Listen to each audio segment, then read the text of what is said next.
Hi friends, आज का जो हमारा टॉपिक है that is short tricks of balancing a redox reaction. एक रिडॉक्स रिएक्शन कौन सी रिएक्शन होती है? एक ऐसी रिएक्शन जिसमें किसी स्पीशी का ऑक्सीडेशन हो और किसी दूसरी स्पीशी का रिडक्शन हो। इट्स लाइक ऑक्सीडेशन का मतलब है इलेक्ट्रॉन्स देना और रिडक्शन का मतलब है इलेक्ट्रॉन्स ले लेना। तो कोई एक स्पीशी इलेक्ट्रॉन देती है और कोई दूसरी स्पीशी इलेक्ट्रॉन्स को लेती है। बैलेंसिंग का वैसे तो बहुत तरीके होते हैं बैलेंसिंग करने के, बट जो maximum questions JEE Mains, JEE advance या मेडिकल में आएंगे उनके 99% क्वेश्चंस बिना पूरी बैलेंसिंग किए हो जाएंगे। हमें बस एक छोटी सी ट्रिक याद रखनी है। वो ट्रिक ये है कि जितने इलेक्ट्रॉन्स लिए जाएंगे उतने दिए भी जाने चाहिए। या फिर मैं इसको उल्टा करके बोलूं कि अगर मैं 10 इलेक्ट्रॉन्स दे रहा हूं तो सामने कोई ऐसा होना चाहिए जो 10 इलेक्ट्रॉन्स ले सके। इसको टेक्निकल लैंग्वेज में बोलते हैं चार्ज बैलेंस, बट हमें उस डिटेल में नहीं जाना है। सिंपल आपको बस ये याद रखना है कि जितने इलेक्ट्रॉन्स दिए जाएंगे उतने लिए भी जाने चाहिए। तो बस इस नॉलेज के साथ हम डायरेक्टली क्वेश्चन स्टार्ट करते हैं। ये सारे क्वेश्चंस किसी ना किसी एग्जाम में पूछे जा चुके हैं। सबसे पहला question, the reaction between FeSO4 and KMnO4 in acidic medium to produce Fe+3 plus Mn+2। ये जो रिएक्शन है, क्वेश्चन ये पूछा गया था, with 1 mole of KMnO4 how many moles of FeSO4 will react. अब इस क्वेश्चन को सॉल्व करने के लिए हमें बैलेंसिंग की जरूरत है, क्योंकि मुझे ये नहीं पता कि यहाँ पे स्टोइकियोमेट्रिक कोफिशिएंट क्या है और यहाँ पे क्या है। ये बैलेंस्ड रिएक्शन नहीं है। जब तक आप इसको बैलेंस नहीं करोगे तब तक वैल्यू नहीं आएगी। तो हम अब शॉर्ट ट्रिक डायरेक्टली लगाना सीखते हैं। आपको बस ये देखना है कि कौन इलेक्ट्रॉन दे रहा है और कौन इलेक्ट्रॉन ले रहा है। यहाँ पे मैंगनीज का ऑक्सीडेशन नंबर इज +7 और वहां पे मैंगनीज इज +2। +7 से +2 जा रहा है, दैट मीन्स पॉजिटिव चार्ज कम हो रहा है, मतलब नेगेटिव चार्ज बढ़ रहा है, मतलब बाहर से इलेक्ट्रॉन्स आ रहे होंगे। +7 से +2 मतलब 5 इलेक्ट्रॉन्स आ रहे हैं। तो KMnO4 5 इलेक्ट्रॉन्स लेता है। और आयरन, FeSO4 में आयरन इज प्रेजेंट इन +2 और वहां पे Fe इज प्रेजेंट इन +3। तो आयरन +2 से +3 जा रहा है, मतलब पॉजिटिव चार्ज बढ़ रहा है, मतलब उसने अपना एक इलेक्ट्रॉन रिलीज कर दिया होगा, तभी तो +2 से +3 गया। तो ये एक इलेक्ट्रॉन दे रहा है। अब आपको बस ये ध्यान रखना है कि KMnO4 को 5 इलेक्ट्रॉन चाहिए, पर देने वाला कौन है? FeSO4, और ये तो सिर्फ एक ही इलेक्ट्रॉन दे रहा है। तो मैं क्या करूंगा, अगर मैं इस जैसे 5 लोग ले आऊं तो सब लोग एक एक इलेक्ट्रॉन देंगे, तो टोटल 5 इलेक्ट्रॉन्स इधर से निकलेंगे और उन 5 इलेक्ट्रॉन्स को अकेला KMnO4 कैच कर लेगा। तो अकेला KMnO4 उन सारे FeSO4 से इंटरैक्ट कर रहा है। So that is 1 mole of KMnO4 will react directly with 5 moles of FeSO4। तो आंसर क्या आ गया? 5। ये बहुत ही सिंपल क्वेश्चन था, हम इसको थोड़ा सा और ट्रिकी बनाते हैं अभी। अगर now second question, this was first question, H2C2O4 plus KMnO4 giving Mn2 plus CO2 in acidic medium। अब इसको बड़े जल्दी से हम सॉल्व करते हैं। सबसे पहले आप ये देखो कि कौन ऑक्सीडाइज हो रहा है, कौन रिड्यूस हो रहा है, कौन इलेक्ट्रॉन दे रहा है, कौन इलेक्ट्रॉन ले रहा है। मैंगनीज अभी हमने ऊपर देखा था +7 में है, यहाँ पे +2 है, तो KMnO4 अकेला 5 इलेक्ट्रॉन लेता है। और अब इलेक्ट्रॉन दे कौन रहा है? अगर आप ऑक्सीडेशन नंबर इसका निकालो तो carbon is present in +3, hydrogen is +1, तो दोनों हाइड्रोजन मिलके बिकम्स +2, ऑक्सीजन इज -2 इंडिविजुअली, तो चारों ऑक्सीजन मिलके हो गए -8।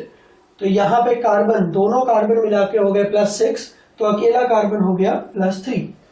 ऑक्सीडेशन नंबर निकालना भी हम एक सेपरेट वीडियो लेक्चर में सीखेंगे।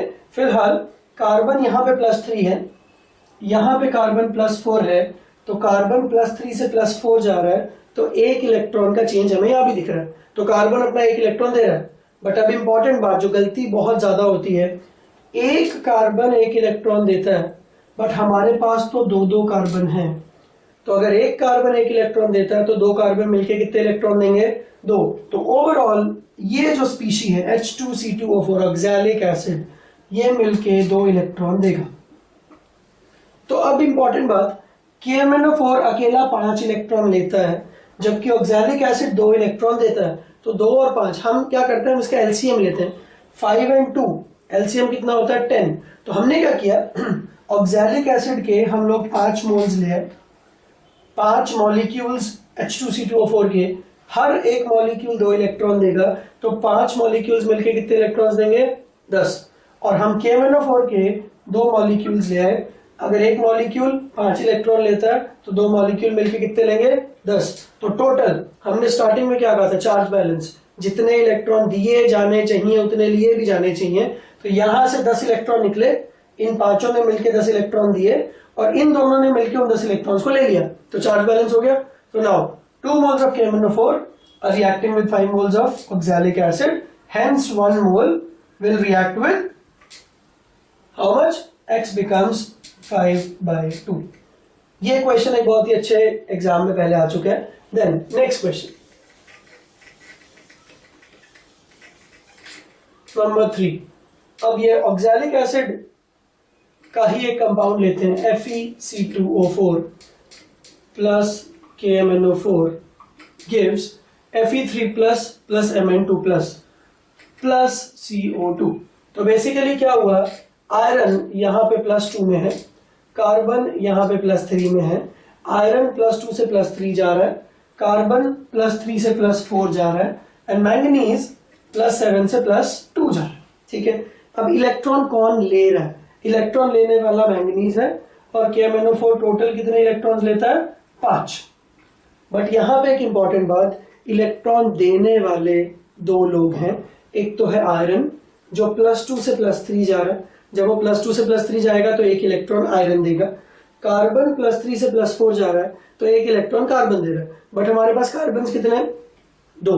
तो 2 कार्बन मिलके 2 इलेक्ट्रॉन देंगे, एक आयरन 1 इलेक्ट्रॉन देगा।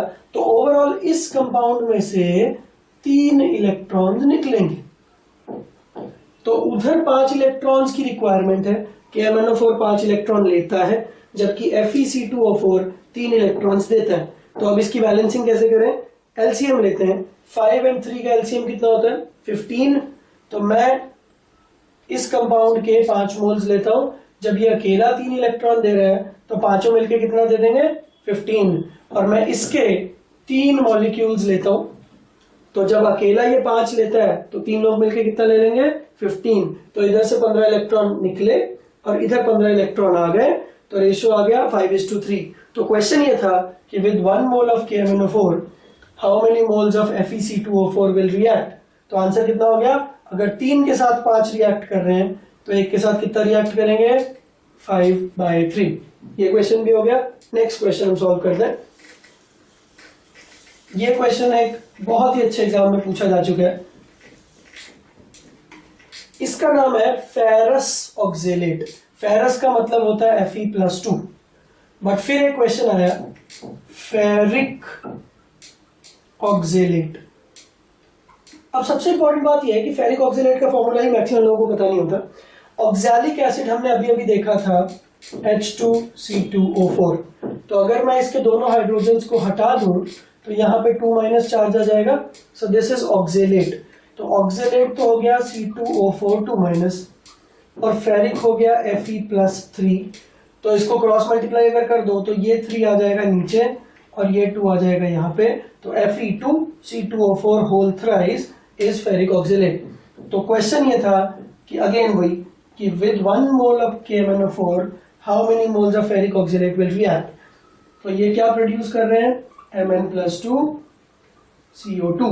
अच्छा, सबसे इंपॉर्टेंट बात, जब ये ऑलरेडी फेरिक है, आयरन +3 में है, तो आयरन +3 से ज्यादा ऑक्सीडाइज हो ही नहीं सकता, बिकॉज आयरन का मैक्सिमम ऑक्सीडेशन स्टेट ही +3 है। तो यहां पे भी +3 ही रहेगा। तो आयरन पहले भी +3 था, बाद में भी +3 है, तो आयरन ने कोई इलेक्ट्रॉन नहीं दिया। पर कार्बन जो पहले +3 था वह +4 में जा रहा है। तो कार्बन एक इलेक्ट्रॉन दे रहा है, बट हमारे पास कितने कार्बन है ध्यान से देखिए, 2 into 3 दैट इज 6। हमारे पास 6 कार्बन हैं, तो ओवरऑल जो ये कंपाउंड है ये 6 इलेक्ट्रॉन देता है, और जबकि हमारा KMnO4 सिर्फ 5 इलेक्ट्रॉन लेता है। तो 5 और 6 का एलसीएम कितना हो गया 30। तो हमने इस जैसे कितने लोग लेके आए हम 5, ताकि 5 into 6 हर आदमी 6 इलेक्ट्रॉन दे रहा है, तो 5 लोग मिलकर 30 इलेक्ट्रॉन देंगे। और हम इस जैसे कितने लोग लेके आए 6, क्योंकि हर आदमी 5 इलेक्ट्रॉन ले रहा है, तो 6 लोग मिलकर 30 इलेक्ट्रॉन ले लेंगे। तो अगर इसका 6 और इसका 5 है, तो इसका 1 होगा, तो इसका कितना होगा 5/6। तो इस तरह से हम बहुत सारे क्वेश्चन सॉल्व कर सकते हैं। अब एक और लास्ट क्वेश्चन हम करते हैं, जो कि इन सबसे थोड़ा और मुश्किल है।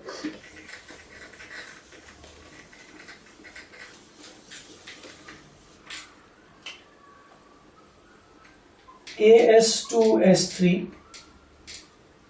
plus KMnO4 giving manganese 2 plus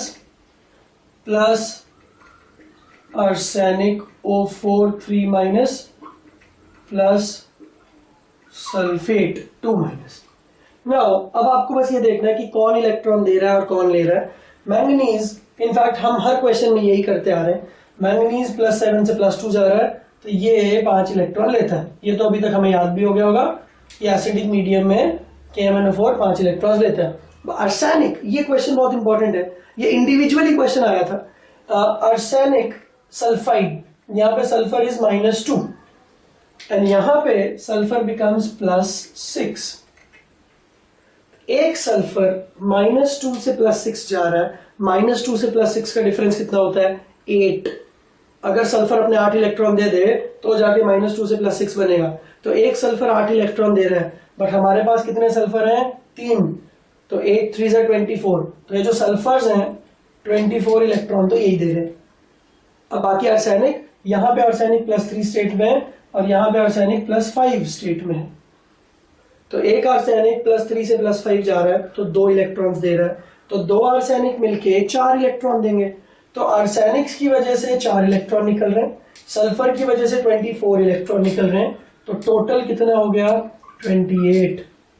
तो ये जो कंपाउंड है जो छोटा सा लग रहा है, ये एक्चुअली 28 इलेक्ट्रॉन देता है।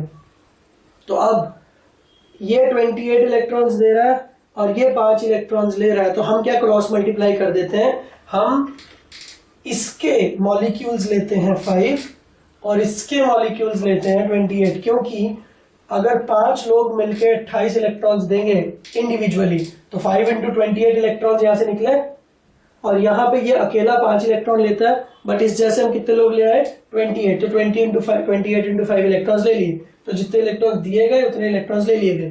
तो अब अगर 28 moles of KMnO4 are reacting with 5 moles of AS2S3, तो अगर इसका 1 होता तो इसका कितना होता 5/28। तो ये वैल्यू आ गई आपका आंसर। तो इस तरह से मैक्सिमम क्वेश्चंस जितने भी आज तक एग्जाम में आए हैं उनमें 99.99% क्वेश्चंस बिना पूरी बैलेंसिंग के सॉल्व हो जाएंगे, और जिस क्वेश्चन को आइडियली आपको 2 से 2.5 मिनट मिलते हैं करने के लिए, वो क्वेश्चन आपका विद इन 1 मिनट हो जाएगा and lot of time will be saved. Thank you.